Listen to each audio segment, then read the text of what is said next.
जी बच्चों, अस्सलाम वालेकुम। आई होप आप लोगों ने जॉब एप्लीकेशन जो है वो प्रिपेयर कर ली होगी।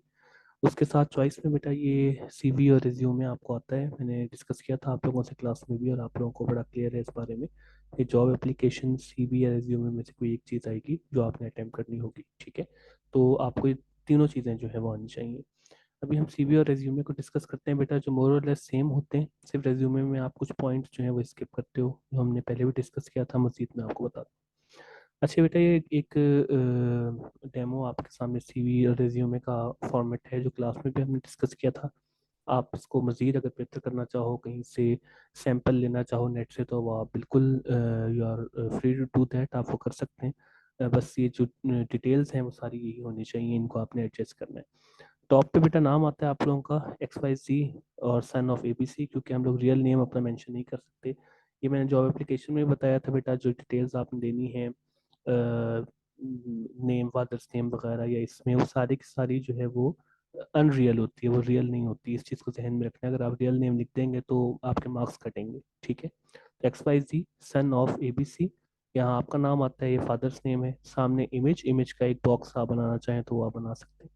उसके नीचे इंपॉर्टेंट चीज़ CNIC। ठीक है, जिसके सामने आप डू भी लिख सकते हैं बेटा। मैंने आपको बताया था कि 4 डैश आप डालें और डू लिखें, और फिर 4 डैश और डाल दें तो भी it would be fine. Otherwise आप ये नंबर पूरे कर सकते हैं। ये 5 होते हैं, फिर 7 होते हैं, और फिर 1 होता है। ठीक है, डैश डाल के आप इसका कंप्लीट कर सकते हो, ये ज़्यादा बेहतर लगता है लिखने में वैसे। उसके बाद कॉन्टैक्ट नंबर है बेटा 0300। ये भी ज़ाहिर है आपने रियल नहीं देना होता, 1 2 3 4 5 6 7 समथिंग लाइक दैट। उसके बाद address, house number 1, street number 2, ABC area, city ABC। ये भी अगेन रियल नहीं होता। इसके पंक्चुएशन खास तौर पे देख लीजिएगा बेटा किस तरह से करनी है, उसमें कोई मिस्टेक ना हो। फिर ईमेल एड्रेस है आपका xyz@gmail.com। मैंने आपको बताया था बेटा, ईमेल एड्रेस जो है उसके सारे जो वर्ड्स हैं वो स्मॉल होते हैं, कैपिटल नहीं होते। इस चीज़ का ध्यान रखना है। ठीक है, उसके बाद बेटा जो आपका बॉक्स है, उसके बाहर सबसे पहले जो इम्पोर्टेंट हेडिंग है वो ऑब्जेक्टिव्स की होती है। ठीक है, जो आपने बताना होता है कि जॉब करने का आपका मकसद क्या है। तो ये it should not be more than 3 lines. ठीक है, 2 3 लाइन्स की हो तो it would be good. To work in a competitive environment, कि मैं चाहता हूँ कि मैं काम करूँ एक ऐसे इन्वायरमेंट में, एक ऐसे माहौल में जो competitive हो। मीन्स बेटा जहाँ पर मुकाबले का, कंपटीशन का माहौल हो। competitive की स्पेलिंग अक्सर बच्चे गलत करते हैं, तो इसको देख लीजिएगा। Where I can put my 100%, जहाँ पे मैं अपना 100%, 100% दे सकूँ। For the betterment of organisation, अपनी इदारे की बेहतरी के लिए। यहाँ तक आप लिख लोगे तो भी ठीक है। अगर आप ये ऐड कर दें, and for the enhancement of my skills, और साथ साथ में अपनी स्किल्स को भी इन्हांस करना चाहता हूँ, बेहतर बनाना चाहता हूँ, तो और हो जाएगा, अच्छा हो जाएगा ये। ठीक है, नेक्स्ट हेडिंग आपकी एकेडमिक क्वालिफिकेशन की है बेटा, जो बहुत इंपॉर्टेंट है। मैंने आपको बताया था जो भी आपको जॉब आएगी, जो भी आपको पोस्ट आएगी, उसके मुताबिक आपने इस क्वालिफिकेशन को एडजस्ट करना होता है। पूरा कॉलम आपको लिखवाया हुआ है कि कौन सी पोस्ट आए तो आपने कौन सी क्वालिफिकेशन लिखनी है, तो उसको प्लीज़ रिवाइज करके आइएगा, वो गलत ना हो। ठीक है, आप जो सबसे लोअर डिग्री है बेटा मेट्रिकुलेशन की, वहाँ से आप स्टार्ट करेंगे। 3 आपने कॉलम बना लेने। ठीक है, डिग्री और बोर्ड या यूनिवर्सिटी और ग्रेड और डिवीजन। सबसे पहले मेट्रिकुलेशन होगा। ठीक है, इसमें आप F22 लिख दीजिएगा। F22 सारा का सारा कैपिटल है। ठीक है, federal board of intermediate and secondary education. और अभी मैं इमेजिन बेटा ये कर रहा हूँ कि मैं इंग्लिश टीचर की CV बना रहा हूँ, तो जाहिर है उसका एकेडमिक करियर अच्छा होता है। ठीक है, टीचर्स का नॉर्मली। तो ग्रेड A/डिवीजन जो है वो फर्स्ट। उसके बाद बेटा इंटरमीडिएट, मैंने आपको बताया था कोई FSC ICOM वगैरह इस तरह लिखने की ज़रूरत नहीं है कि आप उसमें कंफ्यूज हो।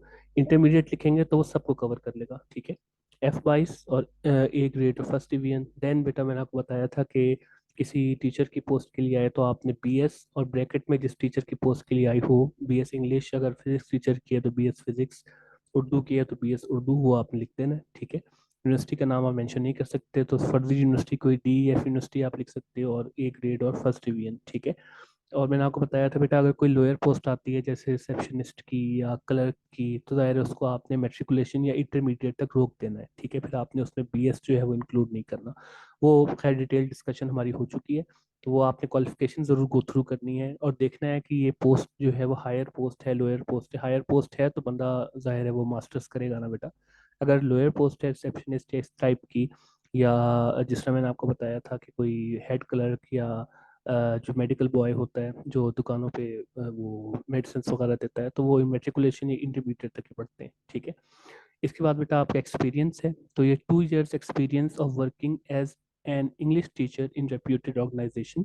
यहाँ बेटा आप चेंज कर सकते हो, जाहिर है अगर कोई और पोस्ट आएगी तो आप उसकी जगह पे इंग्लिश टीचर हटा के वो पोस्ट लिखोगे। अगर अकाउंटेंट की पोस्ट आई हुई है फॉर एग्जांपल, तो 2 years experience of working as an accountant in reputed organisation या एबीसी ऑर्गेनाइजेशन भी आप लिख सकते हो। ये देख लेना बेटा, कभी कभार ऐसा होता है कि क्वेश्चन में ना एग्जैक्ट दिया हुआ होता है कितने साल का एक्सपीरियंस चाहिए।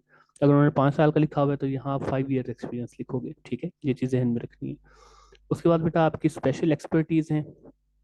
स्पेशल एक्सपर्टीज हमने डिस्कस किया था कि 4-5 आप मेंशन कर दें कि अच्छा ये जितने भी हैं ये आप इनको अंडरलाइन भी कर सकते हैं, ऑब्जेक्टिव्स को अंडरलाइन कर सकते हैं, एक्सपीरियंस को अंडरलाइन कर सकते हैं, एकेडमिक क्वालिफिकेशन को अंडरलाइन कर सकते हैं, ठीक है। इट्स अप टू यू, अगर आप चाहें तो आप कर सकते हैं।